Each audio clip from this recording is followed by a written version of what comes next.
একবার একটা বাচ্চা তার দাদুর সঙ্গে দেখা করতে শহর থেকে গ্রামের বাড়িতে এসছে। আর সে সারা দিন তার দাদুর সঙ্গে খেলা করত। একদিন খেলা করতে করতে হঠাৎ শিশুটা তার দাদুকে বলল যে, দাদু, আমি যখন বড় হব আমি একজন সফল মানুষ হতে চাই। মানে বড় হয়ে আমি একজন সফল মানুষ হতে চাই। তুমি আমাকে উপায় বলে দাও যে আমি কি করলে সফল মানুষ হতে পারবো। দাদু তার নাতির কথার কোনো উত্তর না দিয়ে নাতিকে নিয়ে সোজা একটা নার্সারিতে চলে গেল। নার্সারি থেকে দুটো চারা গাছ কিনে আনলো। একটা চারা গাছ দাদু তার বাড়ির ভেতরে লাগালো, আর আরেকটা চারা গাছ সে বাড়ির বাইরের রাস্তায় পুঁতে দিল। এবার চারা গাছগুলো রোপণ করার পর দাদু নাতিকে জিজ্ঞেস করে যে, আচ্ছা, তোমার কি মনে হয় এর মধ্যে কোন গাছটা ভালোভাবে বেড়ে উঠবে এবং সবচেয়ে বড় গাছ হবে? নাতি কিছুক্ষণ ভেবে নিল। ভালো করে ভেবে চিনতে সে তার দাদুকে উত্তর দিল যে, দাদু, আমার মনে হয় বাড়ির ভেতরের গাছটাই সবচেয়ে ভালোভাবে বেড়ে উঠবে, কারণ এটা সকল প্রকার বিপদ থেকে সুরক্ষিত থাকবে। আর বাইরের গাছটাতে প্রচুর বিপদ আসবে, সে হয়তো ঠিক করে পরিচর্যাও পাবে না, তাই বাইরের গাছটা ভালো করে বেড়ে উঠবে না। দাদু হেসে বলল, দেখা যাক ভবিষ্যতে কি হয়।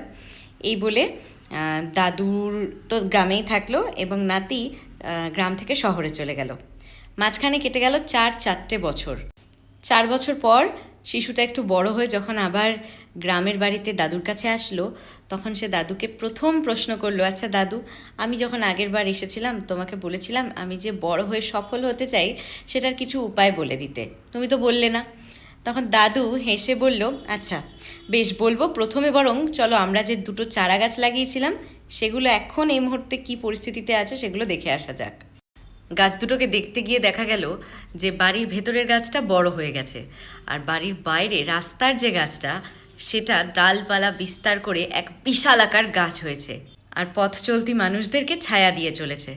দাদু ছেলেটিকে জিজ্ঞেস করলো, তাহলে এবার বলো কোন গাছটা সফলভাবে বেড়ে উঠেছে? ছেলেটা তার দাদুর মুখের দিকে তাকালো আর বলল, বাইরের গাছটি ভালো মতো বেড়ে উঠেছে। কিন্তু এটা কিভাবে সম্ভব? বাইরের গাছটাকে তো সকল রকম বিপদের সম্মুখীন হতে হয়েছে, তাহলে এটা কিভাবে সফলভাবে এত বিশাল একটা গাছ হয়ে উঠল? এটা শুনে দাদু একটু হেসে তার নাতিকে বলল যে, বাইরের গাছটি ভেতরের গাছটার তুলনায় বেশি বিপদের সম্মুখীন হয়েছে এবং অনেক বেশি বিপদের মোকাবিলা করতে গিয়ে সে তার শিকড়গুলোকে চতুর্দিকে ছড়িয়ে দিয়ে মাটিকে আঁকড়ে ধরেছে এবং নিজেকে একটা বিশাল গাছে পরিণত করেছে। দাদু ছেলেটিকে বলল, এখন আমি তোমাকে যে কথাটা বলতে চলেছি সেটা সারা জীবন মনে রাখো এবং খুব মন দিয়ে শোনো। তুমি যদি তোমার জীবনকে খুব সহজভাবে কাটিয়ে ফেলতে চাও তাহলে তোমার সম্পূর্ণ বিকাশ হবে না। আর তুমি যদি সকল প্রকার বিপদের পরেও এই পৃথিবীর সম্মুখীন হতে প্রস্তুত থাকো তাহলে কোনো লক্ষ্য অর্জন করতেই তুমি অসফল হবে না। তাই বিপদ দেখে নিজেকে গুটিয়ে নিলে একেবারেই চলবে না, বরং নিজের পায়ের মাটিটাকে আরও শক্ত করে ধরে দাঁড়াতে হবে, তবেই তুমি জীবনে সফল হতে পারবে। এই ছিল দাদু আর তার নাতির ছোট্ট একটা গল্প।